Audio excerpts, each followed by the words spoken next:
from Richard Curtis.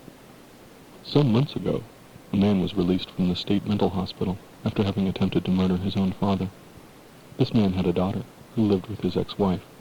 In July, the daughter was visiting the father in a suburb of Denver per a court order which required the mother to allow visits.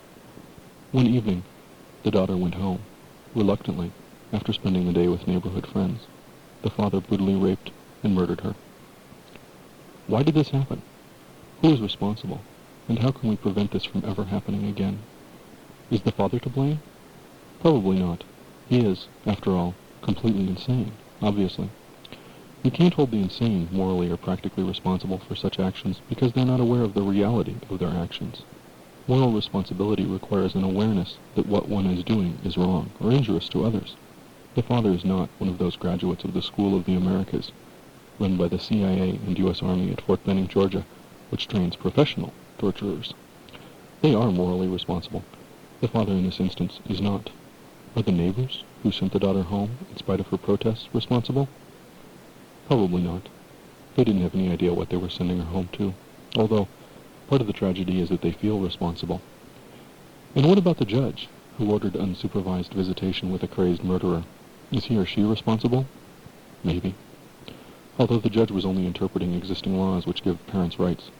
Perhaps the responsible parties are the people from the so-called family values lobby and their ideological allies, who work overtime to create a legal system which undermines all sense of collective responsibility or community in our society. These people must bear a significant amount of responsibility. If they're so hot on holding people responsible for their actions, then let them be held responsible for the societal implications of their destructive actions. Society is not a collection of isolated individuals, each pursuing their own economic interests with no moral ties to one another. I realize that this human as isolated automaton is fundamental to the supposed values of capitalist society, but it is not only inhuman, it is sick and wrong. There is a saying from Africa that it takes a village to raise a child.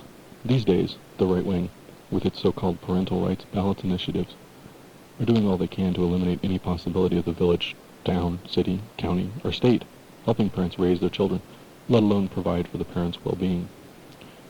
Every society is a collective. We can ignore this and pretend that it's not true, or we can engage our humanity and live with each other with intention.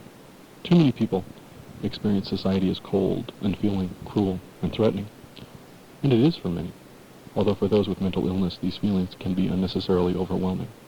There is no good reason for any society to exacerbate these feelings, and it is fundamentally immoral for a society to not care for those who are unable to care for themselves. Society is not an accident either waiting to or having happened. When the government eliminates protections for children, for working people having a difficult time finding a job, for parents who are only able to earn the minimum wage and thus cannot make ends meet, or when it guts environmental protections which exist for the benefit of all, just so some corporation can make ever more profits, then that government has abdicated any moral claim to authority. It has become a mockery of itself. And this is the condition in which we now find ourselves. The Republicans and Democrats are fighting over which can more efficiently represent the interests of giant corporations against people. There is no moral good to a system which defines the property rights of parents, insane or not, as being greater than the rights of children. Children are not property, and the parental rights movement is an evil which seeks to define them as such. The greatest interest in the well-being of the children is the interest of the state, the interest of us all. Parents will come and go, but it is the collective which must suffer the parents' feelings through court systems, prisons, hospitals, etc. We hold these truths to be self-evident, that all humans are equal, and by virtue of this equality are endowed with certain inalienable rights. Among them are the right to life, liberty, and the pursuit of happiness. The right to own children or slaves, let alone a mountain or a river, is not included in this list. To compromise the right to the pursuit of happiness for the majority, so that a minority can own mountains or rivers, is fundamentally sick and wrong. So just who is responsible for the torture and death of that little girl? We all are. Society is a collective that creates its own reality, and the violence and bombings which are becoming ever more present in our society are the bitter fruit of our misguided labors. Clearly then, we are laboring in entirely the wrong direction. Wrong at least, if our intention is to create a humane society. This is Richard Curtis.